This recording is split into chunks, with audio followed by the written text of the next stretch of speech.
Ešte, čo by ma zaujímalo, je často také kontroverzné ustanovenie v kúpnych zmluvách, že sa uvádza, že kupujete nehnuteľnosť v stave, v akom stojí a leží.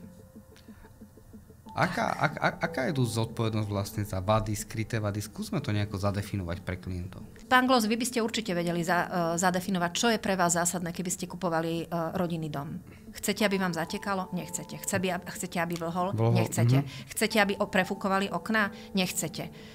Chcete, aby tam boli plesne, alebo aby plesnel? Zatekala strecha, jasná. Čiže toto čo viete, že sú tie najčastejšie, najvážnejšie vady, ktoré by vám veľmi skomplikovali už ako vlastníkový život a teda by vám odčerpali významne z peňaženky. Toto nechcem. No, koniec koncov napríklad pri dražbách je tento proces taký, že pokiaľ nadobudnete niečo v dražbe, v dobrovoľnej dražbe, je tam tá lehota 3 mesiacov, kedy sa dá napadnúť dražba a potom sa to stáva originálnym titulom nadobudnutia, čiže všetky predchádzajúce tituly sa vymazávajú a ide ako keby, že tá nehnuteľnosť odznova od nuly.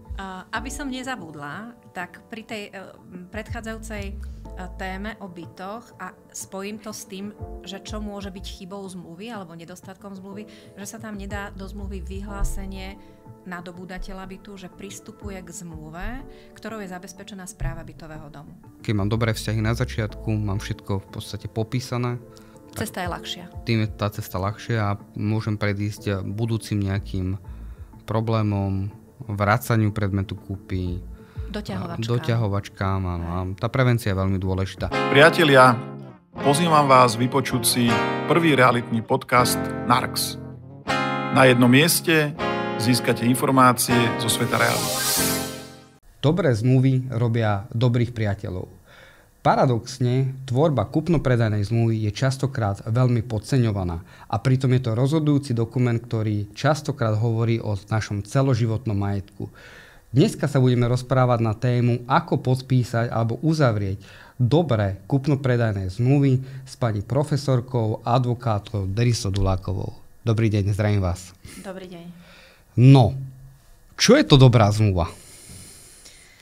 Dobrá zmluva je taká zmluva, ktorá každú zo strán privedie k tomu, čo tou zmluvou chcel dosiahnuť. To znamená, kupujúci získa to, čo chce vlastniť a predávajúci získa za to vlastníctvo kúpnu cenu. Keď hovoríme o kúpnych zmluvách.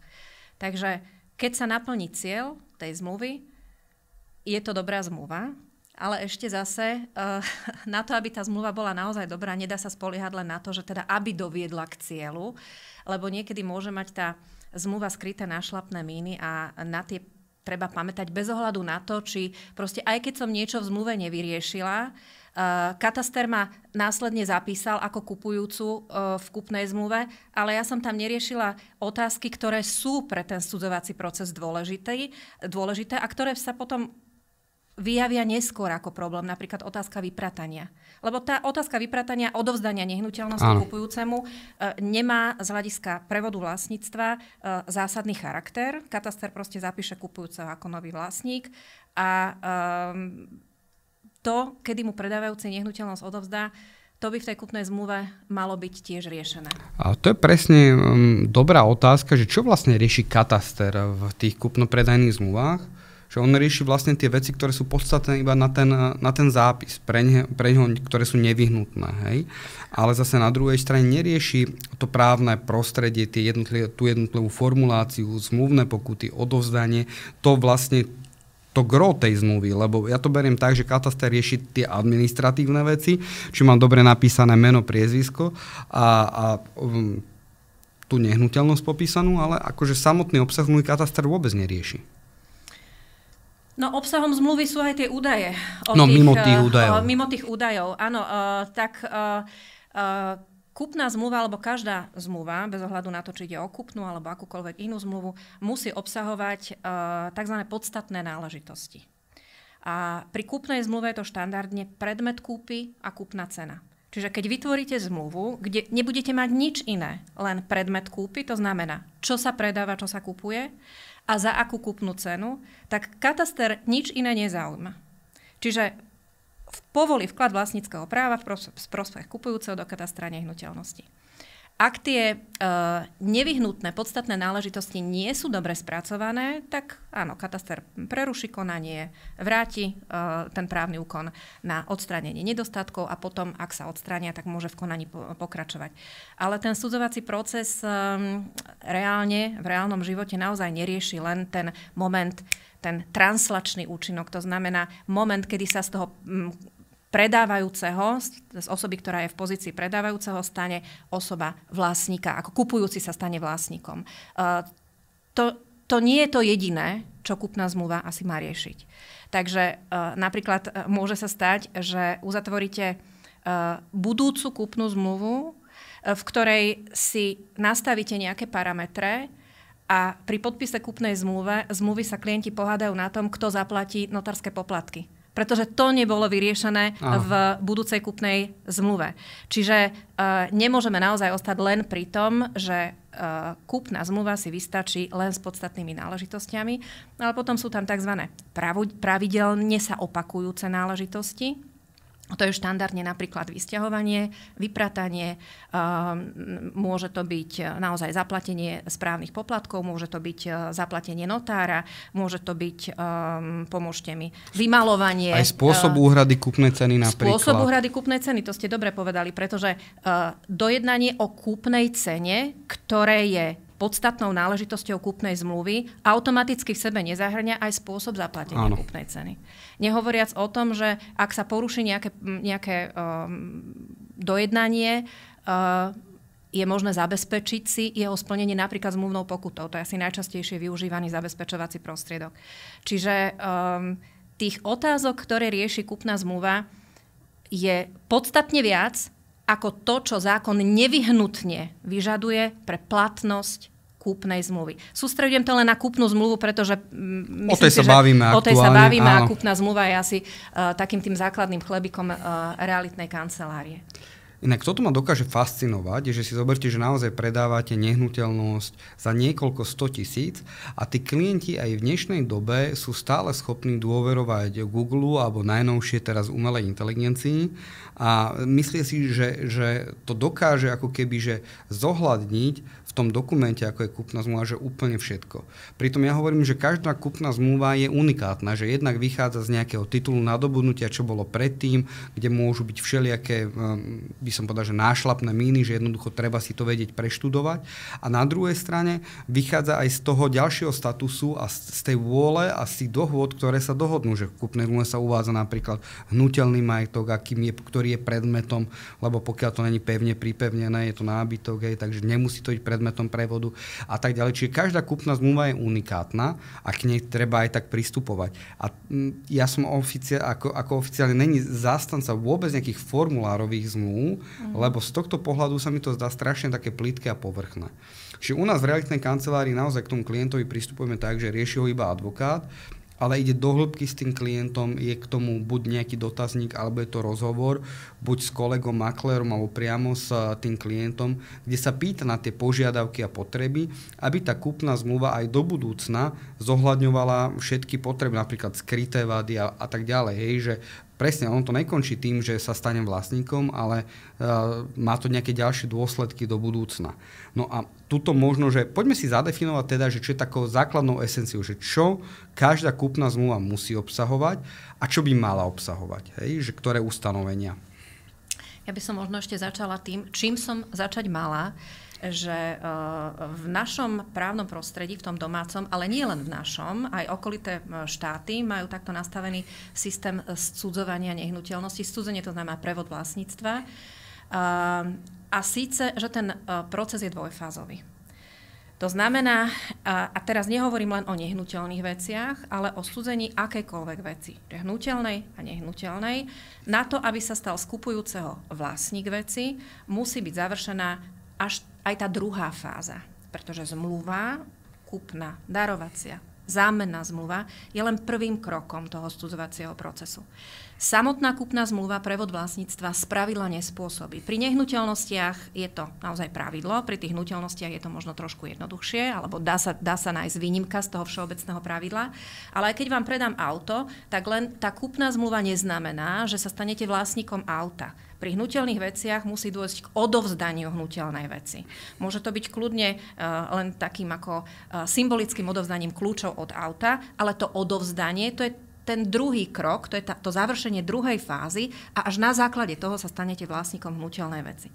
Pri nehnuteľnej veci je ten proces formalizovanejší. Pretože tým druhým krokom je vklad do katastra nehnuteľnosti. A ten proces musí byť završený kompletne. Čiže najskôr uzatvoriť dobrú kúpnu zmluvu a s tou dobrou kúpnou zmluvou cestovať na kataster, ktorý rozhodne o tom, že vklad vlastníckeho práva v prospech kupujúceho povolí. To je ten ideálny záver. Tomuto sa nedá vyhnúť. Čiže keď to zoberiem z pohľadu neznalého kupujúceho, ktorý si napríklad robí zmluvu z internetu, ChatGPT alebo podobne, môže si myslieť, že už keď uzatvorí kúpnu zmluvu, zaplatí peniaze, je vlastníkom. Ale to vôbec nie je pravda. Tú zmluvu si nemôžete schovať do šuflíka. To z vás vlastníka neurobí. Čiže treba s ňou niekde cestovať a to, ako s ňou naložiť, vám povie profesionál. Lekár má liečiť, poštár má doručovať poštu, lekárnik má vydávať lieky a realitná kancelária má poskytovať profesionálne realitné poradenstvo. Čiže určite tá cesta osloviť profesionála má svoj význam. Má svoj význam na to, aby bol klient, ale nielen kupujúci, ale aj predávajúci, dostatočne chránený, aby sa cítil komfortne. A mňa celkom teší, že napríklad, keď predávame nejaké nehnuteľnosti právnikom, tak alebo tak kolegovia sa vždy spýtajú, že máme tu nejaký náš koncept zmluvy, že prajte si ho zaslať, doplníme ho, alebo chcete, keď ste advokát, si vypracovať vlastný nejakú kúpnu zmluvu. A 90% povie, že pošlite nám vašu, hej, a 90% tých právnikov bez jednej pripomienky povie, OK, ďakujem, podpisujeme. Hej, že ako náhle je ten právnik v role toho, že zastupuje klienta, no tak potom tá istá zmluva, lebo presne toto sme mali, že ten právnik s nami podpísal zmluvu bez jedného komentára a potom ten právnik zastupoval iného klienta a bolo tam 25 pripomienok. Hej, lebo hovorí, však ja niečo vykázať musím, že som urobil, no tak tuto zmeníme štilizáciu, toto naštilizujeme a toto bola ešte požiadavka klienta, že chce tam mať aj akvárium. Hej. Čiže zhodou okolností toto mi príde celkom také vtipné, že akým spôsobom, ale zase je to pochopiteľné, že predsa keď ma niekto platí, tak niečo akože urobiť musím. Nemôžem povedať, že je to všetko v úplnom poriadku. Ale ja vám poviem, že mňa vôbec nenapadlo toto, že ale to je taká moja mierna naivita, že to robí právnik preto, aby vykázal aktivitu. Ja som v hlave ako naprvu reagovala, že to je tá ťažoba zodpovednosti. Môže byť, áno. Čiže ja by som k tomu pristupovala tak, že k tomu cudziemu majetku sa proste cítim tak nejak ako zodpovedná, keď sa s ním nakladá, že som oveľa pozornejšia, oveľa precíznejšia a ten zmluvný vzťah si nosím ešte aj z roboty domov a rozmýšľam, že či sa niekde nemôže niečo vyskytnúť. A potom je otázka, že či by som si ja sama pre seba tiež nemala zavolať advokáta, aby bol takýto cielene precízny aj môj advokát. To sa hovorí, že obuvníkov deti chodia bosa. Napríklad. Áno, býva to tak. No dobre, vráťme sa k tej kúpnej zmluve a k tým povinným ustanoveniam, že čo teda musí obsahovať kúpno-predajná zmluva. Tak, ako som povedala, každá zmluva musí obsahovať podstatné náležitosti. Ak by ich neobsahovala, nie je tá zmluva platná. Čiže výskyt tých podstatných náležitostí formuje platnosť právneho úkonu. A pri kúpnej zmluve sú tými podstatnými náležitosťami dohoda o predmete kúpy a o kúpnej cene. Pri nehnuteľnostiach vyplýva popis predmetu kúpy z osobitných právnych predpisov, najmä z katastrálneho zákona, ktorý hovorí, keď sa popisuje stavba, musí tam byť súpisné číslo, keď sa popisuje pozemok, musí tam byť parcelné číslo výmera, druh pozemku, register CE a tak ďalej. Čiže takto musí byť popísaná nehnuteľnosť na to, aby to bolo právne v poriadku. Ešte pri bytoch musia byť tie spoločné časti, spoločné zariadenia opísané? A toto je to, čo som chcela povedať, že to, čo stačí pri pozemku, pri rodinnom dome, nestačí pri byte. Pretože Prevod vlastníctva a vôbec vlastníctvo bytov reguluje osobitný právny predpis. To je zákon 182 z roku 1993, čiže je to celkom starý zákon. A on bol aj vlastne bázou celej privatizácie bytového fondu.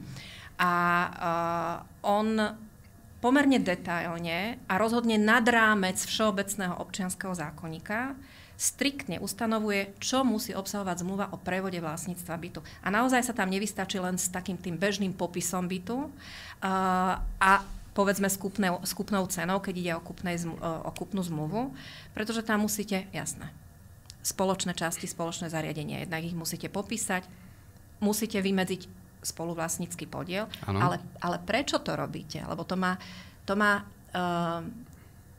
úžasnú právnu logiku. Pretože vlastníctvo bytov je taká pomerne aj právne komplikovaná kategória, pretože byt ako taký nie je samostatnou vecou. Rodinný dom je samostatnou vecou. Pozemok je samostatnou vecou. Ale byt je súčasťou inej veci. A štandardne sa so súčasťou nedá nakladať ako so samostatnou vecou. Ja vám nemôžem predať napríklad spätné zrkadlo, pokiaľ je súčasťou auta.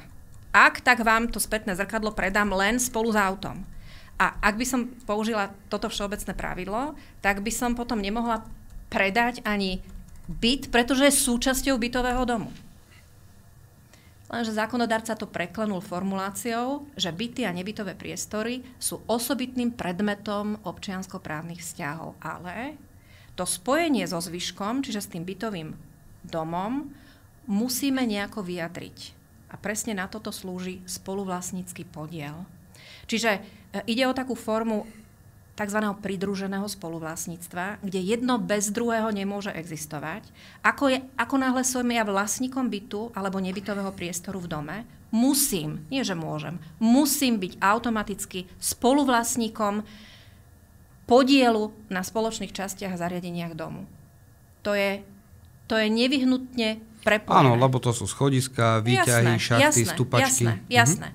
Čiže aj preto ten osobitný zákon o vlastníctve bytov je oveľa detailnejší a je precíznejší a prísnejší aj v určovaní tých náležitostí, ktoré musí zmluva o prevode vlastníctva obsahovať. Tak a keď sme sa bavili vlastne o tých spoločných častiach a zariadeniach bytového domu, tak je tam jedna taká požiadavka katastra, je to povinná príloha o tom, že samotný byt nemôže mať nedoplatky. Je to vyhlásenie správcu o nedoplatkoch. Tuto zažívame trošičku taký, že teror z pohľadu tých správcov, lebo si vyžadujú milión vecí, zaplatenie nárok zálohy dopredu, poplatky za to a tak ďalej. Ja chápem, že to má tú logiku nejakú, ale možno, že sa to dá robiť aj oveľa jednoduchšie. Poďme si teraz povedať, že vlastne prečo to... Kde je tá logika toho, že keď predávam byt, že potrebujem to vyhlásenie správcov o nedoplatkoch? Že prečo to zákonodárca takto ako kebyže zakotvil ako povinnú prílohu? Pravdou je, že táto povinná príloha nebola od počiatku, odkedy bol prijatý a platný zákon o vlastníctve bytov a nebytových priestorov. A teda také z tých kulárnych informácií, že majú dobrý lobbying, vďaka ktorému sa to dodatočne dostalo do zákona, ale ono to má aj svoje rácio, pretože ten byt je nezaťažený dlhmi. Pretože predstavte si predávajúceho, ktorý dlžil niečo a on sa z toho vzťahu dostane preč a pre správcu je ťažké už ho naháňať, si ho už, proste je oveľa komplikovanejší ten proces. Tu by sme mohli povedať, že tie dlhy neprichádzajú na nového vlastníka, ale zostávajú na tú fyzickú osobu. Áno, čiže ono to nejakú logiku má a teda táto príloha, tak ako ju formuluje zákon o vlastníctve bytov a nebytových priestorov, ja si teraz musím trošku pomôcť, čiže sekundičku. Zákon vyslovene hovorí, že prílohou zmluvy, teraz preskakujem, je vyhlásenie, že vlastník bytu alebo nebytového priestoru v dome nemá žiadne nedoplatky na úhradách. Čiže kataster čaká na takéto vyhlásenie, že nemá nedoplatky. A niekedy sa stáva to, že teda predávajúci, pretože je možno v nejakej ťaživej životnej situácii, on vie, že má nedoplatky, ale kupujúci povie, lebo ten byt chce, ja ich za teba kúpnej cene zaplatím, zohľadní sa to pri kúpnej cene a ideme ďalej. Ten proces sa posúva. Ale pre kataster je naozaj toto zásadné. On čaká na prílohu potvrdenie, že nemá nedoplatky. A to už ako si nastaví vzťah správca, poviem s bytovým domom, ale ten bytový dom to sú vlastne vlastníci bytovom dome. No, či chce za to poplatky, či nechce za to poplatky, to je zmluvný vzťah. Jasné. To je zmluva o správe, čiže ak sa vám nepáči to, ako sa správa správca, a ak toto nie je jediná jeho vada, tak riešme ten vzťah so správcom. Poďme si to nejako usporiadať lepšie. My sme sa dokonca stretli s tým, že nejde vynúcovaná fyzická účasť toho vlastníka. Hej? Že to bytové družstvo povie áno, ale musí prísť priamo vlastník požiadať a neakceptujeme plné moci. Hej, no, ako plná moc je tak dobrý a osvedčený inštitút na zastúpenie osoby, že neviem, na základe čoho si povedia, že neakceptujeme. Ako chápem to, že v bankách napríklad pri podpise záložného práva, že môže prísť k nejakému spochybneniu tej plnej moci, že už nebola platná, vypovedaná, lebo tam už sa jedná o nejaký majetok, ale naozaj pri správcovi bytového domu je to ale akože máme rôzne skúsenosti. Napríklad tu v Bratislave to funguje výborne u veľa správcoch, že zasielame tie podklady, ktoré potrebujú, vyslovene iba e-mailom dostávame, alebo do elektronickej schránky dostávame tlačivo, alebo kolegyňa behne preto a funguje to veľmi dobre. Hej, čiže ja to nazývam, že je to taká trošičku, že v niektorých regiónoch taká kyberšikana väčšinou tých bytových družstiev, ktoré žijú v minulosti ešte spred 20-30 rokov, že majú nejaké tie procesy, ale zase na druhej strane dobre, akože ten klient to kupuje raz za život, tak to dokáže strpieť. Iba nás v realite ako to rozčuluje, lebo nám to pridáva trošičku tej zbytočnej administratívy. Dobre, keď sme prechádzali ale teraz tie kúpne zmluvy, bavili sme sa, že kúpna zmluva pri tých bytoch je v podstate asi najkomplikovanejšia z hľadiska toho, čo vlastne všetko vyžaduje zákon, aj osobitý zákon o bytoch, že jednoducho treba si dať naozaj na to pozor. A pri tom, ako sa bavíme o tej komplikovanosti tých zmluv, poďme si povedať také, že nejaké najčastejšie chyby, ktoré vznikajú alebo ktoré klienti robia. Aby som nezabudla, tak pri tej predchádzajúcej téme o bytoch a spojím to s tým, že čo môže byť chybou zmluvy alebo nedostatkom zmluvy, že sa tam nedá do zmluvy vyhlásenie nadobúdateľa bytu, že pristupuje k zmluve, ktorou je zabezpečená správa bytového domu. Lebo to nie je popis nehnuteľnosti. Toto je taká náležitosť ako keby mimo MISu, ale je predpísaná, je povinne predpísaná. Samozrejme preruší konanie. Čiže je to v tom paragrafe 5 zákona o vlastníctve bytov a nebytových priestorov a práve preto, že sa to netýka popisu samotného bytu alebo predmetu prevodu, ale teda vyriešenia vzťahu do budúcna, že cítim sa viazaná v budúcnosti zmluvou, ktorú má bytový dom upravenú uzavretú na výkon správy. Takže toto je nedostatok, pre ktorý sa preruší konanie. Toto je jeden z tých prípadov takých častejších chýb. No, ale čo si myslím, že sú najčastejšie chyby, tak to je nedostatočný popis nehnuteľnosti, ktorý vyplýva z katastrálneho zákona, primárne z katastrálneho zákona. Čiže napríklad neuvediem výmeru pozemku. Neuvediem druh pozemku. Alebo čo je ešte častejšie, neuvediem pri pozemku, či ide o parcelu registra C alebo o parcelu registra E. Tiež to nebolo vždy, že sa do kúpnych zmluv nedávala vždy táto informácia, či je to tzv. C-čková alebo E-čková parcela. A teraz je otázka, že prečo tam dôjde k pochybeniu? No, buď preto, že tí, ktorí si robia zmluvu na kolene, ani nevedia, že takáto informácia je pre kataster dôležitá, alebo to vedia, ale proste nedopatrením opomenú, alebo prepíšu zle parcelné číslo, prepíšu zle výmeru, čiže nepozornosťou sa tam dostane takéto pochybenie, no ale je to nedostatok, ktorý potom kataster žiada odstrániť. Čiže myslím si, že v prvom rade je to popis predmetu kúpy. Popis predmetu kúpy nesprávny, alebo nedostatočný, alebo pomýlený. popis predmetu kúpy. Taktiež potom pri tých bytoch, hej, že opis tých spoločných častí. Ako urobíte opis spoločných častí, keď nemáte predchádzajúci titul nadobudnutia? Treba ísť za správcom, aby sa trošku pohrabal v dokumentácii, ktorá sa viaže k bytovému domu, k takej tej historickej dokumentácii. A keď ani tam tie dokumenty nie sú, čiže chýbajú, lebo niektoré staré domy proste sa otázkou, čo tvorí spoločné časti domu, zariadení domu, vôbec nezaoberali. Potrebné je asi požiadať znalca, aby vymedzil, teda, že čo v tomto dome predstavuje spoločné časti a spoločné zariadenia domu. Ja by som ešte poukázala na to, že vymedzenie spoločných častí a spoločných zariadení domu sa, myslím, že minulý kalendárny rok aj v zákone o vlastníctve bytov menilo. A čo som sa dopočula, tým, že sa veľmi často, my tomu hovoríme právnici, že sa transplantujú zmluvy. Čiže vlastne sa kopírujú a len sa vyberajú z jednej zmluvy ustanovenia v tom istom znení, preklopia sa do novej zmluvy, to je tá transplantácia ustanovení zmluvy. Ale pokiaľ je takouto staršou zmluvou zmluva, ktorá išla podľa pôvodného znenia zákona o vlastníctve bytov a nebytových priestorov. Tam sú tie spoločné časti a zariadenia definované inak.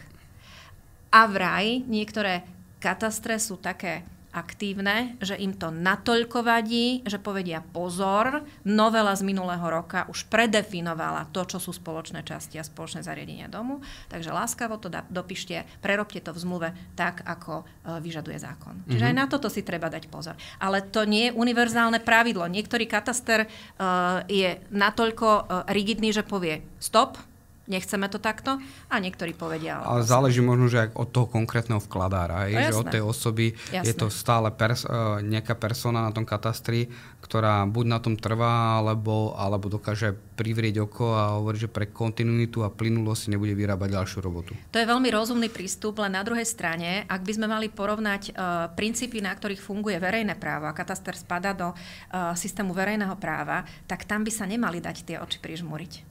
Pretože kataster alebo akýkoľvek orgán verejnej moci, on môže urobiť len to, čo mu zákon vyslovne dovoľuje. On nemôže ísť nad rámec zákona. Čiže on nemôže alebo nemal by prižmúriť oko. V tom súkromnom práve to je napríklad ten dohadovací proces, keď si dohadujeme kúpim, nekúpim, za akú cenu, vypratané, vymalované, v nájme, dobuduje sa práčka, nedobuduje sa práčka. To je ten negociačný proces, na ktorý my v súkromnom práve máme plné právo.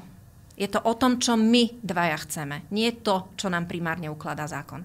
A v tom verejnom práve to funguje presne naopak. Ako je podstatný ten titul nadobudnutia, keď tvoríte novú kúpnu zmluvu? Ten predchádzajúci titul nadobudnutia. Myslíte tá predchádzajúca, my tomu hovoríme, že nadobudacia zmluva, že dolož nadobudaciu zmluvu? Áno. No, minimálne v otázke popisu spoločných častí, spoločných zariadení domu je veľmi užitočný. Veľmi užitočný. Ale vy viete, zase, to sú ale také dosť komplikované právne konštrukty. Viete, keď spisuje zmluvu advokát, on by mal vyhodnotiť aj, či ten právny titul predchádzajúci bol právne v poriadku. Že či ho niekto dodatočne nespochybní, napríklad. Čiže aj to je úloha profesionála advokáta, aby sa pozrel do tej starej zmluvy, lebo ten priestor na to, aby sa napadol právny úkon, je niekoľko rokov. Čiže toto je presne teraz voda na náš mlyn, ktorý som chcel odkázať tým klientom, že oni môžu mať aj dobre urobenú kúpno-predajnú zmluvu, že proste trafili to, neurobili chybu, dali to z toho Google, kataster im to povolil, všetko prebehlo dobre, žiadne skryté vady po 2 rokoch, žiadny problém s vysťahovaním, ale ten predchádzajúci titul nadobudnutia môže byť časovaná bomba. Môže. Nehovorím, že musí, ale môže. A práve o tomto je aj ten servis, lebo my si nedovolíme uzatvoriť žiadnu zmluvu bez toho, aby sme videli titul nadobudnutia. Taktiež banka vám nedá úver na žiadnu nehnuteľnosť, keď nemá predchádzajúci titul nadobudnutia. Čiže toto je tá dodatočná ochrana toho klienta, ktorú vlastne ten profesionálny servis zahŕňa, aj tá bezpečnosť tej transakcie, lebo áno, naozaj nemusí sa vôbec nič stať, ale čo ak sa stane? Čiže toto je práve to riziko, ktoré si mnoho klientov vôbec neuvedomuje, lebo nemajú ako keby tú informáciu, alebo nemajú tú, by som povedal, že právnu gramotnosť na takej úrovni, že si môžu uvedomiť, že to môže byť riziko do budúcna. Keby ste sa rozprávali s takými možno väčšími právnickými kanceláriami, ktoré primárne robia pre developerov, takých, ktorí skupujú pozemky, na ktorých chcú potom realizovať nejakú výstavbu, tak v tých právnických kanceláriách vám povedia, že oni skúmajú tituly nadobudnutia 10 rokov dozadu. A prečo? Pretože u nás existuje inštitút vydržania, áno, ktorý predpokladá oprávnenú držbu. To znamená, ten, kto je formálne zapísaný ako vlastník, ale môže byť spochybnený, ale ak on preukáže, že nehnuteľnosť mal 10 rokov v oprávnenej držbe, tak to veľmi posilňuje jeho právnu pozíciu, pretože síce sa nestal vlastníkom na základe kúpnej zmluvy, lebo tie predchádzajúce tituly môžu byť spochybnené, ale on si myslel, že je všetko právne v poriadku. Čiže bol oprávneným držiteľom a na základe toho sa stane vlastníkom, čiže titulom vydržania. Takže viete, ako tí právnici vedia presne, prečo chcú ísť 10 rokov dozadu. Ono to má veľmi rozumné vysvetlenie. My to voláme, že to sú tzv. Toxické tituly nadobudnutia. To som ešte nepočula. To je taká náš slang realitný. Hej? A napríklad medzi ne patrí aj darovacia zmluva. Kedy aj niektoré banky dokonca vylúčovali zo založenia v minulosti nehnuteľnosť, ktorá bola nadobudnutá formou darovacej zmluvy a následne sa predávala, lebo presne tam môže zase fungovať ten inštitút vrátenia toho daru.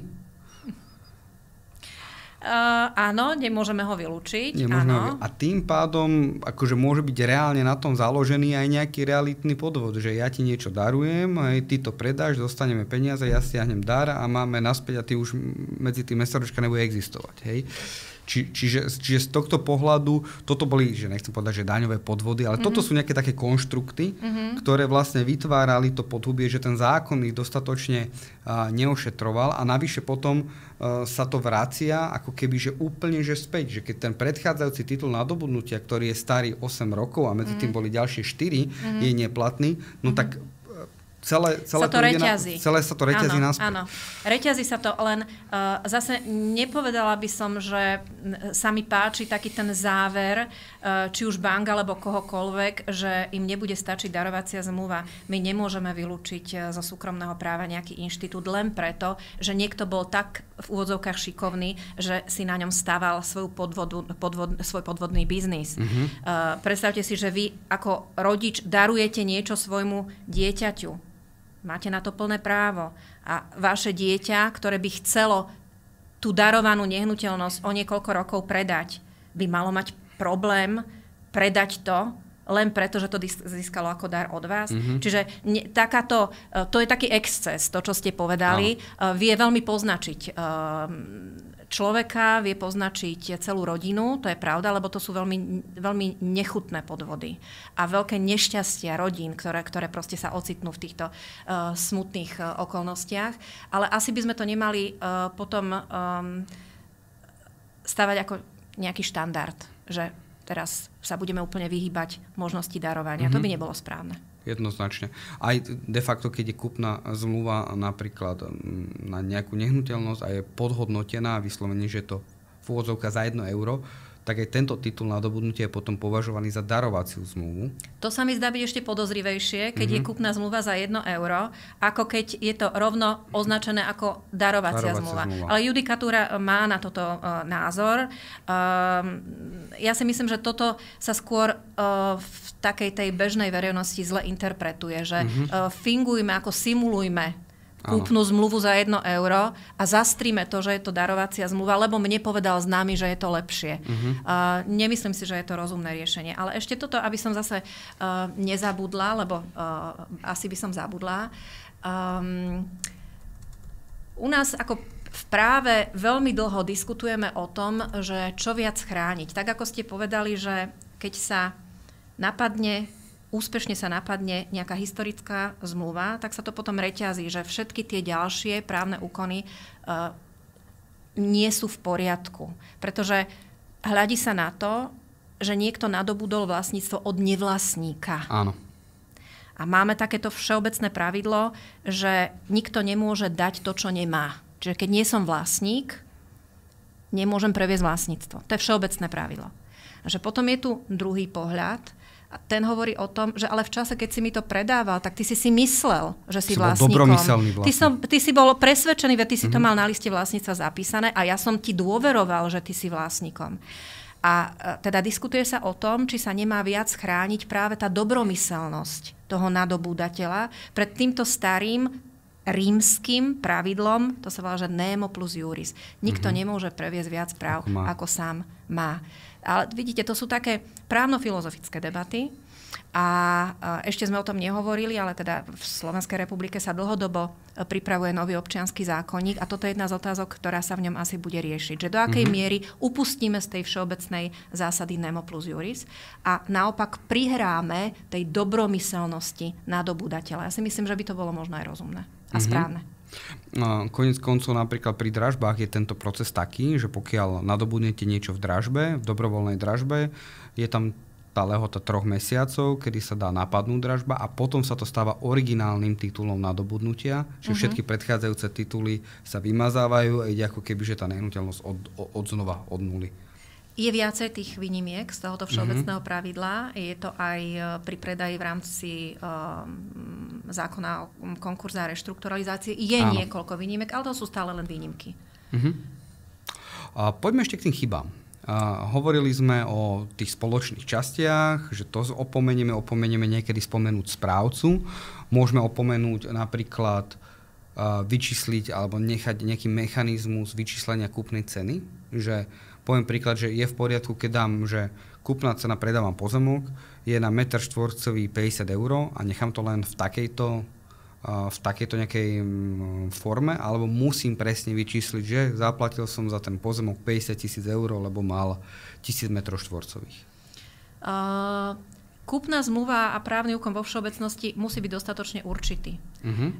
To je zase kritérium tej náležitosti, určitosti právneho úkonu. A musí to byť určité, musí to byť zrozumiteľné. Čiže ja, keď vychádzam pri koncipovaní kúpnej ceny z metra štvorcového, tak by som to mala vyjadriť dostatočne určito, aby mi to dalo v konečnom dôsledku, ak viem počítať, nejaké absolútne číslo. Čiže kúpna cena vychádza z ceny za 1 meter štvorcový, ktorá je, poviem, 50 € na meter štvorcový. Mne sa tam žiada ten dodatok, čo pri celkovej výmere pozemku 1000 metrov štvorcových predstavuje sumu v celkovej výške, teraz 50 krát 1000, 50 000 to vychádza, hej. Mne sa tam žiada taký ten dodatok, ale zase pýtam sa sama seba, že prečo by nemohlo byť dostatočne určité, že cena vychádza z metra štvorcového za pozemok, ktorý máte jasne definovaný, je tam jasne uvedená jeho výmera. A pri 50 € za meter štvorcový sa to dá pomerne ľahko vypočítať. Ja by som s tým problém nemala. Či je to skôr potom možno už aj na tom katastri, že či to takéto forme v zmluve je platná, lebo je to zadefinované, či kataster to povolí, alebo bude mať k tomu nejaký komentár. Mňa by nepríjemne zaskočilo, keby to kataster neakceptoval, ale tak ako hovorím, musí byť vyčíslený, tá výmera toho pozemku, musí byť na neho jednoznačné odvolanie, že sa teda vychádza z tohto pozemku, ktorý má takúto výmeru a tá kúpna cena vychádza z ceny za meter štvorcový, čiže ako logicky sa dá dopracovať k tomu absolútnemu číslu. OK, takže vlastne sme si zodpovedali tú určiteľnosť tej ceny. Potom stávajú sa častokrát také preklepy, hej, že napríklad pri rodných menách, priezviskách, dátumoch narodenia. Potom ono, čo je nepríjemné, môže sa kľudne stať, že potom ten zlý dátum narodenia je zapísaný aj na liste vlastníctva. My sme to zo párkrát zažili, že tam zostal nejaký predchádzajúci dátum alebo niečo a zrazu, lebo ten kupujúci sa neuveruje, notár na to neupozorní, zrazu sa dívam na LVčko, že mám o 20 rokov viacej alebo menej v lepšom prípade. Hej. Čiže možno, že na toto by som ešte upozornil, že vždycky si prekontrolovať tie osobné údaje aj na 4-krát, radšej na konci. Čísla účtov sa nám doplietli. Respektíve sa vymenil účet kupujúceho s účtom predávajúceho. A keď je zadefinované, že kúpna cena sa vypláca na nejaký účet, ktorý je v záhlaví a už si ho neskontrolujete, a zrazu... A banka pošle peniaze kupujúcemu. Presne tak, čiže to je veľmi príjemné, hej? Áno, ale pri dobrej vôli to sú veci, ktoré sa dajú riešiť, ktoré sa dajú odstrániť. Horšie, keď proste sa niekto zasekne a potom nie sú činní, to ani na to nechcem myslieť. Ale viete, ešte teraz ma napadla taká maličkosť, ktorá môže spôsobiť problém. Rodné priezvisko, ktoré katastrálny zákon uvádza ako tiež informáciu, ktorú zmluva má povinne obsahovať, pretože tak bežne medzi ľuďmi sa uvažuje, že rodné priezvisko muža sa nikdy nemení. Ale to nie je pravda. Áno. Je to časté, alebo je to veľmi časté, ale nemôžeme vylúčiť, že sa rodné priezvisko nezmení. Napríklad podľa manželky, alebo si dajú nejaké úplne iné priezvisko. Čiže rodné priezvisko treba uvádzať aj pri mužovi, aj pri žene. A ešte potom národnosť, myslím, že nie? Že aj tá tam pribudla. Štátne občianstvo. Že viem, že nám v minulosti niekedy prerušili konanie kvôli tomu, že nebolo uvedené. Štátne občianstvo, a teraz rozmýšľam, tiež by som potrebovala pred sebou zákon, nemám ho úplne v hlave, že či sa to nevyžaduje len pri návrhu na vklad do katastra. Je to možné. Ale musela by som si to naozaj pozrieť v zákone. Čo sú ešte také ďalšie chybičky, ale tie súvisia napríklad s darovaním. Dary a dedičstvo vieme, že sú z bezpodielového spoluvlastníctva manželov vylúčené. Čiže ak manželia, ktorí medzi sebou majú majetkové spoločenstvo, bezpodielové spoluvlastníctvo manželov, získajú od tretej osoby dar a je ňou nehnuteľnosť. Spoločne ho získajú. Neznamená to, že ho nadobudnú do bezpodielového spoluvlastníctva manželov. Čiže keď sa v zmluve uvedie, že už len preto, že sú to manželia, tak automaticky to spadá do masy bezpodielového spoluvlastníctva manželov. Nie je to pravda a kataster preruší konanie. Je to každému do polovičného podielu. Áno, do podielového spoluvlastníctva. Rovnako stal sa mi tiež také nedopatrenie, takéto nedotiahnutie alebo nepochopenie, čo vlastne znamená inštitút bezpodielového spoluvlastníctva manželov. Veľmi zjednodušene poviem, že BSM znamená, že Duláková vlastní celý byt, ale presne takisto ho vlastní aj Dulák. Áno.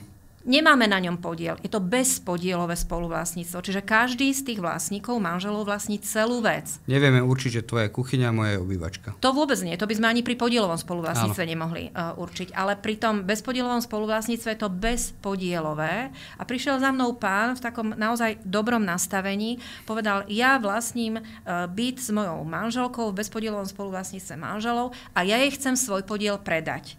Čiže ja chcem, aby ostala výlučnou vlastníčkou toho bytu už len moja manželka. Ale to sa nedá, pretože tá manželka už vlastní celý byt. Čiže to sa nedá ani darovať. Dá sa darovať?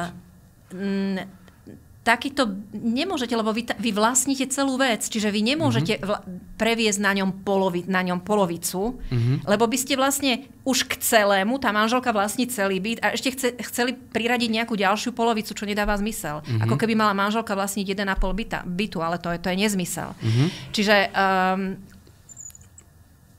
to sú také možno kuriózne situácie. Tak čo potom, akože zúženie BSMK pre túto jednu vec? No to sa nedá zase urobiť ex post.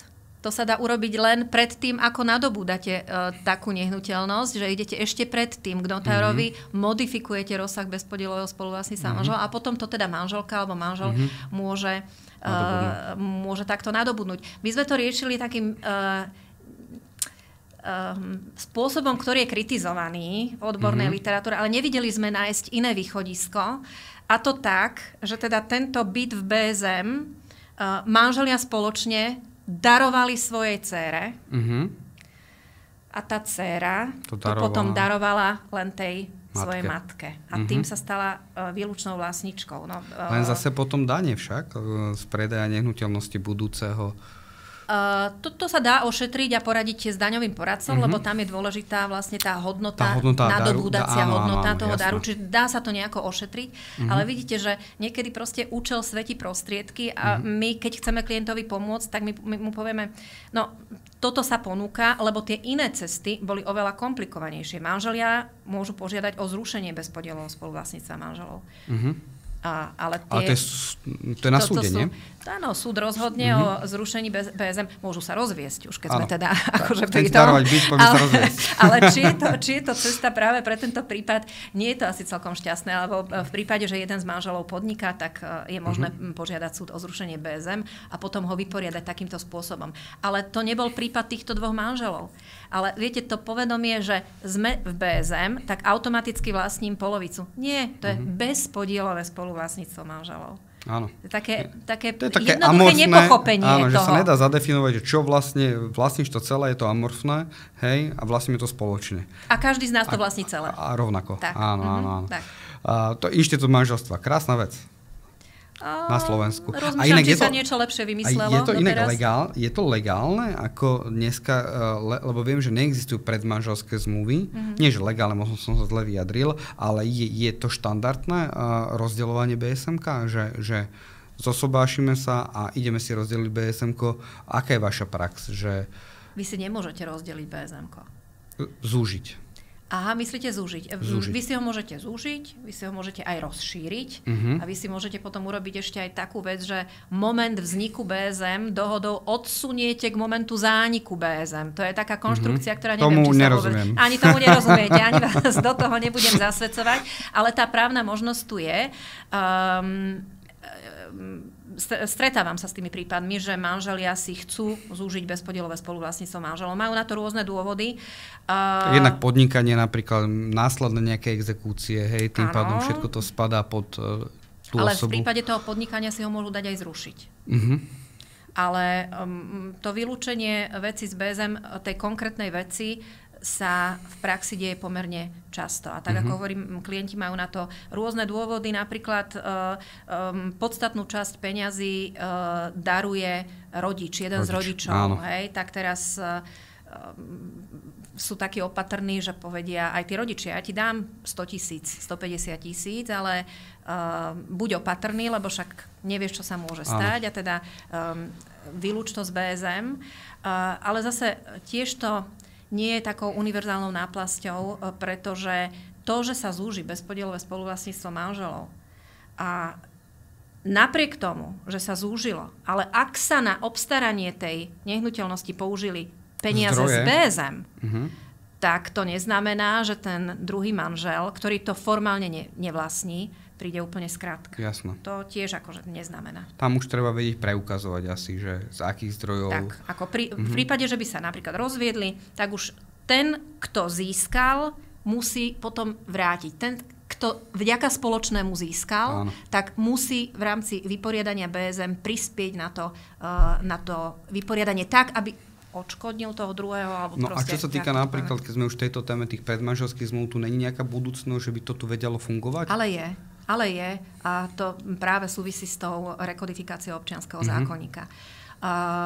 Ja dúfam, že táto otázka sa nebude javiť niektorým politickým stranám natoľko hodnotová, že to zase odsunie prijatie nového občianskeho zákonníka na nie druhú, ale 10. koľaj. Som videl také vtipné reelsko teraz, že taká upravená dáma pláče na posteli a hovorí, že pekný je, milý je, rozumný, ale keď nejde katastar, neviem si overiť, že čo má. Hej. To je láska k čomu? Či k tomu človeku, alebo k jeho majetkom? Hej, no tak žijeme takú dobu. Dobre, ešte jednu vec by som sa chcel spýtať, a to sú vecné bremená súvisiace s kúpno-predajnou zmluvou. Ja vás ešte, pán Glos, opravím, lebo mi to nedá vás neopraviť. Lebo kúpno-predajná zmluva neexistuje. Kúpna zmluva. Dobre. Ale keď nazvete kúpnu zmluvu kúpno-predajnou zmluvou, nikto vás kvôli tomu nezastrelí. Ale zákonodarca tú zmluvu pokrstil ako kúpna zmluva. Tak ju volajme kúpna zmluva. OK. Dobre. Budem si to pamätať. Dobre, ale paradoxne, kúpna zmluva vychádza názov z rímskeho práva, to je emptio vendicio, to je kúpo-predaj. Čiže ono to má úplné rácio, že sa to volá kúpno-predajná zmluva. Nemôžete kúpiť bez toho, aby niekto nepredal. Ale inak aj zase aj zmluva o budúcej kúpnej zmluve je iba.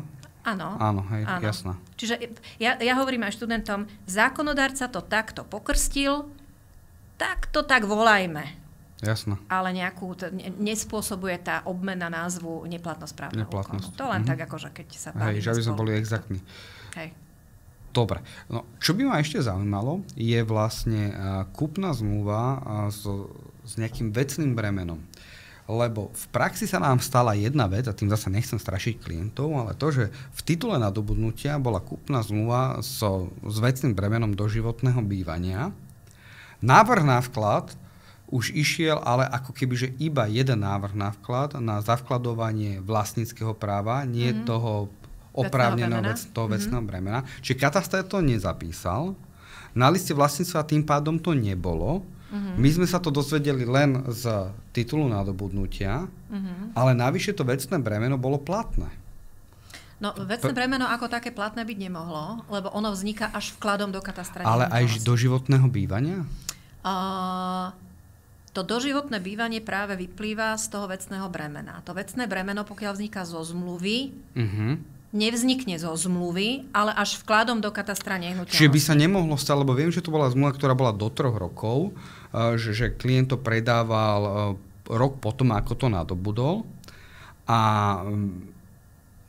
mohlo by sa ešte stať, a to som sa vás chcela opýtať, že či sa nezmobilizoval ten oprávnený z vecného bremena a či dodatočne nepodal návrh na vklad z tej istej zmluvy, ale nie vklad vlastníckeho práva, ale vklad vecného bremena. To mohol urobiť. Ono to prebehlo tak, lebo to je naša osobná skúsenosť, že vlastne nie, že sa zmobilizoval, ale uvideli sme ten titul nadobudnutia, že je tam vlastne tá zmluva s tým vecným bremenom. Ten človek už bol v nejakom zariadení umiestnený, bol starý človek, tak sa spísala dohoda o zrušení toho vecného bremena.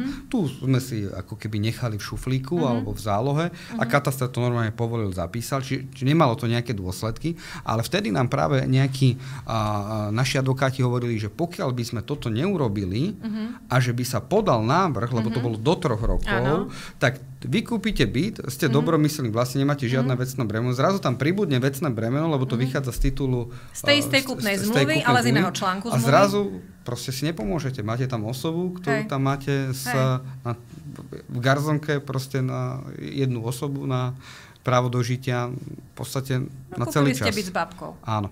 Čiže toto je tiež také akože dosť nebezpečné za mňa. Áno. Áno, je to nebezpečné. Kedy si treba o tom rozprávať možno, že, lebo toto sú tie nástroje, ktoré vyplynú z praxe.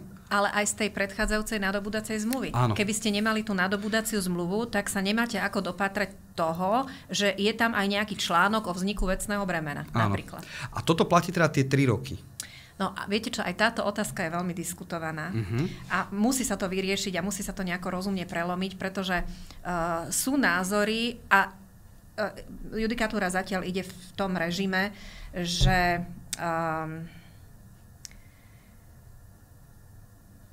či je rozhodujúca 3-ročná doba a ďalej nič, čiže keď nepodám návrh na vklad do katastra, tak sa má za to, že účastníci od zmluvy odstúpili. Alebo či tá vôľa zmluvných strán môže byť zmenená len vlastnou vôľou tých istých zmluvných strán. Pokiaľ to oni nezmenili, a viete, sme v súkromnom práve, a v tom súkromnom práve je tá dispozícia so svojimi právami na prvom mieste. Čiže ona by mala mať prednosť pred takýmito prísnymi zásahmi zo strany štátu. A zase nabúrávajú sa rôzne mechanizmy. Čo je dôležitejšie? Uprednostniť individuálnu autonómiu, individuálnu slobodu v súkromnom práve, alebo istotu a stabilitu právnych vzťahov. Pretože ak my to necháme otvorené do nekonečna, tak aká je istota, právna ochrana, ktorá je spojená s právnou istotou tých strán, ktoré v dobrej viere budú vychádzať z toho, že žiaden právny úkon, ktorý niekto nechal v šuflíku, neexistuje. Ak sa môže tá zmluva z toho šuflíka vytiahnuť kedykoľvek a proste podať sa do katastra dodatočne. Paradoxne, aj súdne rozhodnutia sa menia v čase. Najvyšší súd rozhodne v tejto veci, v tejto otázke nejakým spôsobom, uprednostní jednu z týchto ciest a potom neskôr sa vydalo rozhodnutie, ktoré uprednostní tú druhú z ciest. Ja sama vám neviem povedať, čomu by som ja dala prednosť. Ja si myslím, že špeciálne pri nehnuteľnostiach ide o tak veľké hodnoty, kedy by som tú istotu a stabilitu právnych vzťahov asi uprednostnila pred tou pre mňa inak veľmi významnou individuálnou autonómiou človeka v súkromnom práve. Čiže tie rozhodnutia sú niekedy ťažké. Ale ten trend doteraz, ak teda mám správne informácie, tak uprednostňuje tú zmluvnú slobodu. Čiže je to možné aj po tých 3 rokoch. Aj keď som videla nejaký taký ako implicitne vybudovaný text súdu, ktorý rozhodoval v iných veciach a odkázal tam na tieto 3 roky. Čiže naozaj, ako neprekvapilo by ma, keby teraz sa prijalo nejaké rozhodnutie, ktoré odporuje tomu, čo som pred chvíľočkou povedala. To sú veci, ktoré treba ale vyjasniť. Rokuce to treba vyjasniť. A má to inak aj historické pozadie, ale na to nie je miesto. Že teda čo s tými 3 rokmi, prečo tie 3 roky sú také nejasné. Má to historické súvislosti, ale nemáme na to čas. Ja si myslím, že sme túto tému zodpovedali, že ako vlastne pristupovať ku spísaniu kúpnej zmluvy. Otázkou ešte zostáva, ktorú sme otvorili tak zhruba v strede, ste povedali takú jednu peknú vetu, že privatizácia bytového fondu. Možno, že by sme mohli našim posluchačom v rýchlosti len povedať, že čo znamenala tá privatizácia. Lebo toto je vďačné, ja rád edukujem, že aby sme vlastne vedeli aj nejaký ten historický moment, že napríklad prečo sme tu dlhodobo mali zdeformované ceny nehnuteľností, že za ktoré mohla táto privatizácia. Tak skúste povedať, že v tom vašom ponímaní, čo tá privatizácia toho bytového fondu znamenala. Privatizácia bytového fondu znamenala, že byty, ktoré pôvodne vlastnil štát, ja to označím pojmom štát, to boli ale aj štátne podniky, to boli, čiže dajme to do jedného nesprávne označeného názvu, že štát rozpredal štát tieto byty, primárne teda bol zaviazaný ich predať osobám, ktoré tie byty užívali. Čiže z nájomníkov sa stali vlastníci tých bytov. Prečo to štát urobil? Štát krátko po revolúcii bol možno tak zaskočený tými zmenami, to celou transformáciou spoločnosti aj hospodárstva ako takého, že nedokázal správovať bytový fond. A tú ťažobu, to bremeno, ktoré pre neho ako pre vlastníka prirodzene vyplývalo zo zákona, čiže vlastník má povinnosť sa o nehnuteľnosti starať, o svoje vlastníctvo starať, tak nemal na to. Tak tú ťažobu preniesol na vlastníkov bytov v bytových domoch. Zo Slovenska sa tak stala krajina vlastníkov. A rozmýšľam, či je to správne, či je to nesprávne. Ja aj chápem štát, prečo to urobil, lebo predstavte si, že štát ako vlastník týchto bytov mal tie byty zazmluvnené nájomnými vzťahmi, kde sa nájomné platilo úplne smiešne, zanedbateľné, socialistické. To boli ceny, ktoré boli odvodené z predchádzajúceho spoločenského obdobia, politického, hospodárskeho obdobia. Čiže štát z tohto príjmu nedokázal plniť svoju základnú povinnosť, starať sa o to, aby bol predmet nájmu v užívania schopnom stave. On na to skrátka nemal. Možno sa to dalo vyriešiť nejakou normou, ktorá by proste, či sme v súkromnom práve, alebo nie sme v súkromnom práve, zo 100 mesačne, to boli ešte slovenské koruny, urobila 1000 mesačne. Ale otázka, či by to tí ľudia prežili. Či by to zvládli, lebo veď v tom čase bola nezamestnanosť neuveriteľne veľká. Čiže akékoľvek zvyšovanie cien, ktoré súviseli s bývaním, by ich asi veľmi nepríjemne zaskočilo. No, ľudia sa potešili, stali sa z nich vlastníci. nadobudli nehnuteľnosti, byty do svojho vlastníctva za mimoriadne nízke ceny. No ale štát sa zbavil bytov. Bremena sa zbavil, ale zbavil sa bytov. Áno. Čiže tá bytová politika sa úplne proste radikálne sa zmenila. A to teraz riešime. Preto dneska nám tu chýbajú stovky tisíc bytov podľa OECD. Bytov, áno. A každá minca má dve strany. Hej? V niektorých štátoch to nenastalo, že štát si to ponechal a tie byty vyzerajú dneska ako náš Luník 9 napríklad. Hej? Že proste nemal na to kapacity. Čiže toto bolo to pozitívne, že máme tu zveladený bytový fond, predĺžila sa životnosť panelákov a tak ďalej. A tá negatívna stránka veci bola to, že dlhodobo to zdeformovalo cenu a tým pádom aj celý trh, lebo novostavby, obstarávacia cena výstava bola nejaká a niektorým developerom sa až do roku 2008 alebo 2006 možno, to bol ten milník, neoplatilo stavať, lebo nedokázali stavať za toľko, za koľko sa vlastne tie iné staršie byty na sekundárnom trhu predávali. Čiže tento zásah bol taký brutálny, že dneska naozaj nám tu chýba 300,000 bytov podľa OECD z pohľadu kvality života v rámci Európskej únie. To je preto, lebo ten štát jednoducho prišiel o ten bytový fond, ale nedá sa dneska povedať, či to bolo dobré alebo zle. V každom prípade to bolo dobré pre Slovákov alebo pre vlastníkov, ktorí nadobudli, lebo sa z nich stali v podstate v úvodzovkách v tom období milionári v korunách. Hej. Čiže preto aj to naše bohatstvo národa, ktoré je, alebo to bohatstvo, ktoré máme, je 80% v nehnuteľnostiach. No a samozrejme stále logicky k tomu investovaniu do tých nehnuteľností aj inklinujeme ďalej. Áno, vidíme tam bezpečne uložené peniaze, ale funkciou štátu, alebo jednou z funkcií štátu je, si myslím, aj podporovať a pomáhať ľuďom, hlavne keď sa jedná o nejaké zraniteľnejšie skupiny ľudí, ktorí si proste pomôcť sami nedokážu. Lebo zase ono je to tak prirodzené, že keď si človek môže kúpiť nehnuteľnosť, asi to aj tak bude dlhodobo, tak si ju radšej kúpi, ako ju bude mať prenajatú. Lebo aj tie krajiny, ktoré majú napríklad škandinávske krajiny, majú nepomerne vyšší bohatší fond s nájomným bývaním, ale aj tam 1-2% presahuje bývanie vo vlastníctve. Áno. Čiže tí, ktorí na to majú, si skrátka asi to svoje bývanie budú chcieť kúpiť do vlastníctva. Ale nie všetci na to majú. A ani na to asi všetci nebudú mať. Proste je to tak a tým ľuďom treba pomôcť. Treba im proste poskytnúť nejakú sieť, nejaké prostriedky, nejaké úľavy. Ja nie som ekonóm, čiže do tohoto nechcem veľmi vstupovať. Nejaké lastovičky už sú aj u nás. Myslím, že teraz sa čoraz častejšie objavujú. Možno ten zákon o štátom podporovanom nájomnom bývaní. To je tá adresná pomoc, že robíte vo verejnej správe alebo štátnej sfére, teda, tak máte mať nárok na nejakú podporu bývania, hlavne keď odchádzate z vášho bydliska. Áno. Toto je podľa mňa jedna z úloh štátu.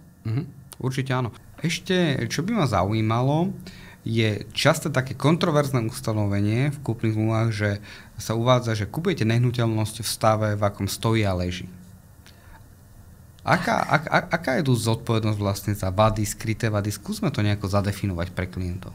To ste teraz trafili klinec po hlavičke, že kontroverzné ustanovenie, lebo ono je kontroverzné. Ono súvisí so zodpovednosťou za vady ako takou. Ja len dávam do pozornosti, že zodpovednosť za vady bola minulý rok od 1.7. v občianskom zákonníku veľmi významne novelizovaná, špeciálne voči spotrebiteľovi, vo vzťahu k spotrebiteľovi, ale dotkla sa aj tá zmena, alebo tie zmeny, sa celkom zásadne dotkli aj právnej úpravy všeobecnej zodpovednosti za vady. Takže možno nejaké realitné kancelárie, ktoré si nevšimli alebo nevedeli o tejto zmene, tak možno keby updateovali svoje aj materiály, aj možno nejaké dokumenty, s ktorými pracujú. Pozor na to. No, môžem trošku zoširšia a dostanem sa potom k tej, ako stojí a leží. Aké sú povinnosti predávajúceho, a teda aj predávajúceho nehnuteľnosti, keď niečo predáva? V prvom rade má predávajúci ešte pred uzavretím kúpnej zmluvy povinnosť upozorniť na vady, o ktorých vie. To je jeho povinnosť. Lebo kupujúci reaguje na ponuku, chcem kúpiť toto, čo mi ty ponúkaš. Čiže povedz mi, ak to má nejaké vady a ja sa rozhodnem, či to napriek tým vadám chcem alebo nechcem. Čiže to je pre kupujúceho, je to proste kruciálne. Ešte, aby som to možno ešte zoširšia, pozor, o zodpovednosti za vady sa dá hovoriť len vtedy, keď sa vec poskytuje za odplatu. Čiže pri darovacej zmluve sa o zodpovednosti za vady nebavíme. Lebo darovanému koňovi sa na zuby nepozeraj, nehľadí, presne tak. Čiže len kto predáva vec za odplatu, je zodpovedný za vady. Ako som povedala, treba kupujúceho upozorniť ešte pred tým, ako sa zmluva uzavrie, ak vie o nejakých vadách, takže teda tá vec má nejaké vady. Čo sa týka skrytých vád, lebo aj na to ste sa pýtali. Áno, sú zjavné vady, sú skryté vady a práve tá informačná povinnosť, pozor, táto vec, ktorú ti ponúkam, má skryté vady, tam je to postavené na tých skrytých vadách. Lebo však zjavné vady by som mala rozpoznať ako kupujúca už na prvý pohľad. Áno, čiže tie sú zjavné. Tie sú zjavné. A aj preto zákonodarca hovorí, že pri zjavných vadách predávajúci nezodpovedá za vady a dokonca predávajúci nezodpovedá ani za také vady, ktoré možno vyhľadať alebo vyčítať v nejakom verejnom registri. Čiže ak je kataster nehnuteľností, ak je časť C listu vlastníctva ťarchy a v nej je uvedené na nehnuteľnosti je vecné bremeno, predkupné právo, záložné právo, tak je to práve typ právnej vady, ktorá je zistiteľná z verejného registra. Áno. Čiže predávajúci na to potom ako celkom logicky reaguje, ale ty si to mohol prečítať z tohoto registra a ja za to nezodpovedám. Takže pozor. Aj pri týchto zjavných vadách alebo pri tých vadách, ktoré možno zistiť z registra, sa môže stať, že predávajúci vám povie, áno, je tu zapísané v časti C záložné právo. Ale ono už nie je, ja som to vyplatil. Už mám kvitanciu. Hej. Čiže ja ťa ubezpečujem, že to záložné právo už reálne neexistuje. Ono už len formálne vystupuje na liste vlastníctva. V takom prípade, keď som ja ubezpečila kupujúceho, že napriek tomu, že vidím v ťarchách záložné právo a tvrdím, že ale ono tam už nie a nebola by to pravda, tak za tú vadu zodpovedám. Hej. A teraz poďme na tie, ako stojí a leží. No to je, viete čo, to je taký kameň úrazu a bohužiaľ je to maslo na hlave nášho zákonodarcu. Pretože toto ustanovenie sa dostalo do občianskeho zákonníka ako transplantát zákonníka z roku 1950, z občianskeho zákonníka z roku 1950. Ten bol ešte na tom papíruse spísaný. No, to povedzme, ale v tom občianskom zákonníku z roku 1950 sa hovorilo práve, ak sa predá vec, tak ako stojí a leží a v zátvorke úhrnkom. Čo to znamená? To vám poviem. V 64. sa prijal nový občiansky zákonník a ten to vôbec neriešil. Ten takéto ustanovenie vôbec nemal. Ale po revolúcii sa zmenil zásadne obsah občianskeho zákonníka. Prijala sa tzv. Veľká novela 509 z roku 91 a tá sa motivovala práve tým občianskym zákonníkom z roku 1950. Lebo ten ešte nebol, teraz to poviem tak... ešte nebol tak socialistický, ako ten socialistický z roku 64. A je jasné, že aj v roku 1950 už bol socializmus, ale nebol... Ten zákonník občiansky z roku 1950 ešte veľmi dobre reflektoval na tradičné inštitúty, právne inštitúty. Ten občiansky zákonník zo 64. už bol proste veľmi ovplyvnený sovietským právom, takže išiel inou cestou. No a my sme sa potom 89. touto veľkou novelou vracali k tým klasickým inštitútom. A my sme prebrali aj túto jednu vetu, ale bez tej zátvorky úhrnkom. A tá je zásadná. Pretože úhrnkom znamená, že má ísť o hromadnú vec. Hromadná vec je taká, ktorú tvorí viacero vecí a tá hromadná vec dáva zmysel, len keď sú tie veci dokopy. Ja vám predám stádo kráv. Ja vám predám zbierku Tolstého. Ja vám predám zbierku neviem akých známok. Čiže tam nie je dôležitá tá jednotlivá vec, ale tam je dôležitý tá jedna známka, ale tá celá zbierka. Ten celok. A práve ten celok je tak dôležitý a ten záujem na tom celku prevažuje tie parametre individuálnej veci. A vtedy teda predávam ti stádo kráv, ja chcem stádo kráv alebo stádo koňov, alebo ja neviem, aké známky, alebo aké platne, ale pre mňa, alebo nejaký starožitný príbor, alebo ja neviem, proste veľa vecí, ktoré tvoria dokopy jeden celok. A pre vás je dôležité to, že vy máte tento celok. A vtedy malo zmysel to, ako stojí a leží. A tým, že my sme vystrihli z toho občianskeho zákonníka z roku 1950 túto zátvorku, to úhrnkom, tak sa to začalo vykladať všeobecne. Ale to práve nedáva logiku.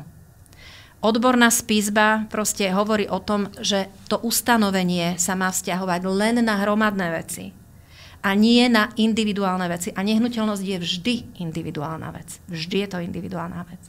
Čiže máme tu odbornú spisbu, ktorá veľmi rozumne vysvetľuje ten pôvod, ten historický kontext. A potom tu máme súčasný občiansky zákonník, ktorý proste tú zátvorku neobsahuje. A preto to klienti, proste, predávajúci, ktorí sa chcú zbaviť zodpovednosti, tlačia na silu do zmluvy, ja to tu chcem mať. Kupujúci sa toho boja. Ja nechcem kupovať mačku vo vreci. Áno. A preto im hovorím, áno, to je nedokonalé ustanovenie. Takýchto ustanovení máme ale v občianskom zákonníku viacero. Nie sú dotiahnuté. A ja im hovorím, dobre, nechceme zmariť obchod. A nenechajme si zmariť obchod tým právnikom predávajúceho, ktorý tu tlačí. Pretože tá veta, ako stojí a leží, ona má pokračovanie. Na jednej strane hovorí, že predávajúci nie je zodpovedný, ak predáva veci v stave, ako stoja a ležia, ale to neplatí v prípade, ak ide o takú vlastnosť veci, ktorú si kupujúci vymienil, čiže povedal, ja ale chcem, aby táto vec fungovala takto, alebo o ktorej predávajúci povedal kupujúcemu, že túto vlastnosť tá vec má. A teda poviem, čo ti na tej veci bude zásadne vadiť? Že bude zatekať. Dobre, tak ako stojí a leží, ale predávajúci ubezpečuje kupujúceho, že nezateká.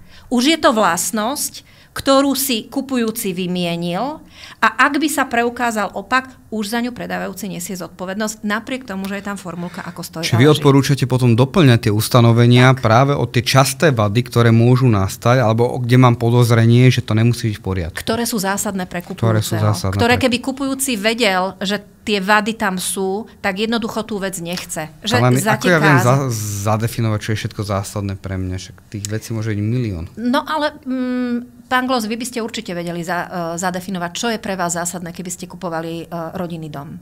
Chcete, aby vám zatekalo? Nechcete. Chcete, aby vlhol? Nechcete. Chcete, aby prefúkovali okná? Nechcete. Chcete, aby tam boli plesne, alebo aby plesne? Zatekala strecha, jasná. Čiže toto, čo viete, že sú tie najčastejšie, najvážnejšie vady, ktoré by vám veľmi skomplikovali už ako vlastníkový život a teda by vám odčerpali významne z peňaženky. Toto nechcem. Takže keď ako stojí a leží, tak mi ale potvrď, že toto do tej kategórie nespadá. Ono ja to chápem pri starých nehnuteľnostiach, že naozaj tá cena zohľadňuje tú kondíciu tej nehnuteľnosti a keď kupujem 200 alebo 100-ročný nejaký rodinný dom, tak ten technický stav je odrazený v tej cene, takže vtedy je to v poriadku a hrať sa tam na nejakú hydroizoláciu alebo na niečo podobné, čo neexistovalo, je proste také že zbytočné. Ale to treba pomenovať. A teraz ešte takú kacírskú otázku, ktorá s tým súvisí, že ja sa vyviním tým pádom aj zo skrytých vád, keď uvediem stav, v akom stojí a leží, alebo nevyviním. Ja sa vyviním. Áno, ty to kupuješ. Ber alebo nechaj tak. Ty to kupuješ takto. Veď to je vlastne... Aj keď som nemal šancu... Áno. Práve toto je tá formulka, ako stojí a leží, že to je to nebezpečné, čoho sa kupujúci boja. Aj keď hovorím, že ono sa to má vykladať v kontexte hromadných vecí, nie v kontexte nehnuteľnosti. Ale to, čo ste vy povedali, že keď predám nejakú starú nehnuteľnú vec, nejakú starú stavbu, ktorú kupujúci rovno zbúra, on vie, že to zbúra. Áno. Alebo je to možno nejaký starý kaštiel, ktorý je naozaj že starý, ale kupujúci ho chce, pretože ho chce krásne zrekonštruovať. Ale on vidí, že je starý. Tak ja odporúčam to popísať. Kupujúci si je vedomý, že faktický stav tej nehnuteľnosti zodpovedá veku, že sa to nikdy nejak zásadne neopravovalo, že tam nebola, alebo posledná rekonštrukcia bola urobená pred 120 rokmi a je si toho vedomý, že proste v takomto stave to je a napriek tomu to chce kúpiť. On si môže urobiť dokumentáciu, on môže požiadať znalca, aby proste deklaroval, v akom stave sa tá nehnuteľnosť nachádza. Ale áno, pri tých starinách to má význam, že nebudem predsa, keď je to pred spadnutím, potom reklamovať vadu, že strecha zatekala, keď pomaly tá strecha neexistovala. Hej? Čiže, ale to treba popísať. Viete, dobré zmluvy robia dobrých priateľov, tak ako ste povedali na začiatku. Takže zase to je ešte zo starého rímskeho práva, ale my to máme tak preklenuté v občianskom zákonníku, že zmluvné strany sa majú snažiť, aby v štádiu uzatvárania zmluvy vyriešili všetko, čo by mohlo v budúcnosti viesť k rozporom. A toto je súčasťou toho. Ja viem, že ten dom je starý a ja ho napriek tomu chcem kúpiť. Ja viem, že nebol rekonštruovaný, ale ja ho napriek tomu chcem. Áno. Jasné. Keď mám dobré vzťahy na začiatku, mám všetko v podstate popísané. Cesta je ľahšia. Tým je tá cesta ľahšia a môžem predísť budúcim nejakým problémom, vracaniu predmetu kúpy, doťahovačkám. Áno. Tá prevencia je veľmi dôležitá. Inak o všetkých týchto veciach rozprávame aj na našom akreditovanom kurze, ktorý sa venuje niekoľko dní práve tej právnej stránke pre realitných maklérov, vlastne na základe ktorého makléri vedia získať dneska živnostenské oprávnenie a vedia podnikať. Čiže ja si myslím, že toto je len taká demonštrácia toho, že ako je aj kvalitný ten náš kurz, to naše vzdelávanie a že určite, hoci to realitný maklér nerobí, lebo však na to ste vy, na to sú právnici a advokáti, tak by mal o tom vedieť, aby mal tú všeobecnú informovanosť alebo tú všeobecnú vedomosť väčšiu a zase vedel napríklad aj upozorniť toho klienta, že pozor, stav stojí ako leží, viete, že sa vyviníte, že sa vlastne ide vyviniť zo všetkého.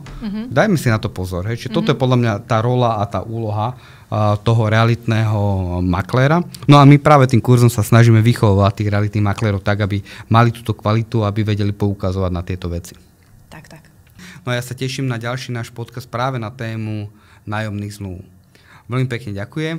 Pokiaľ sa vám tento podcast páčil, tak nás nezabudnite sledovať, prípadne, že máte nejaké otázky, napíšte nám do komentára, radi sa tomu povenujeme, no a vidíme sa na budúce, napríklad pri nájomných zmluvách. Ďakujem pekne.